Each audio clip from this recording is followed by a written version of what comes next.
எல்லா புகழும் அல்லாஹுக்கே. அஸ்ஸலாமு அலைக்கும் வரஹ்மத்துல்லாஹி வபரகாத்துஹு.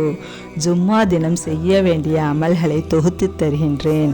இன்றைய தினத்தில் இன்ஷா அல்லாஹ் செய்து கொள்ளுங்கள். அல்லாஹுடைய தூதர் ஸல்லல்லாஹு அலைஹி வஸல்லம் அவர்கள் கூறினார்கள், என் மீது யார் ஒருவர் ஸலவாத்து சொல்கிறாரோ அவர் மீது 10 ரஹமத்துகள் பொழிகின்றன. அதேபோல் அவருக்காக மலக்குமார்கள் 10 முறை பாவ மன்னிப்பு தேடுகின்றன. இந்த ஹதீஸ் தபுரானிலே சொல்லப்படுகிறது, முஸ்லிம்களிலே சொல்லப்படுகிறது. சூரியன் உதிக்கும் நாள்களிலே வெள்ளிக்கிழமை சிறந்த நாளாகும்.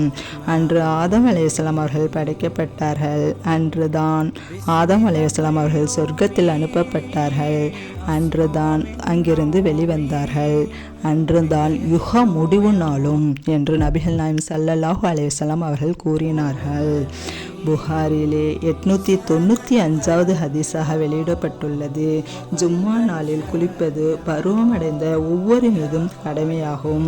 ரசூல் ஸல்லல்லாஹு அலைஹி வஸல்லம் அவர்கள் சொன்னார்கள், இன்றைய நாளிலே பல் துவக்கிவிட்டு வாசன திரவங்களை தடவிக்கொண்டு உங்களிடத்திலேயே அழகான ஆடைகளை அணிந்து கொண்டு நீங்கள் பள்ளிக்கு செல்லுங்கள்.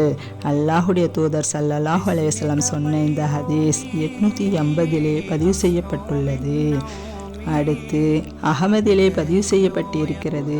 நபிகள் நாயகம் ஸல்லல்லாஹு அலைஹி வஸல்லம் அவர்கள் சொன்னார்கள், ஜும்மா நாளில் எவர் நல்ல முறையில் குளித்து வாகனத்தில் செல்லாமல் நடந்து பள்ளிக்கு சென்று இமாமுக்கு அருகில் அமர்ந்து குத்பாவை நல்ல முறையில் கேட்டு அச்சமயம் எந்த பேச்சும் பேசாமல் இருக்கிறாரோ அவர் ஜும்மா தொழுகைக்கு எத்தனை எட்டுக்கள் எடுத்து வந்தாரோ அந்த ஒவ்வொரு எட்டுக்கும் 1 வருடம் நோன்பு வைத்த நன்மையும் 1 வருடம் இரவு நின்று வணங்கிய நன்மையும் கிடைக்கிறது என்று அல்லாஹுடைய தூதர் ஸல்லல்லாஹு அலைஹி வஸல்லம் அவர்கள் கூறினார்கள்.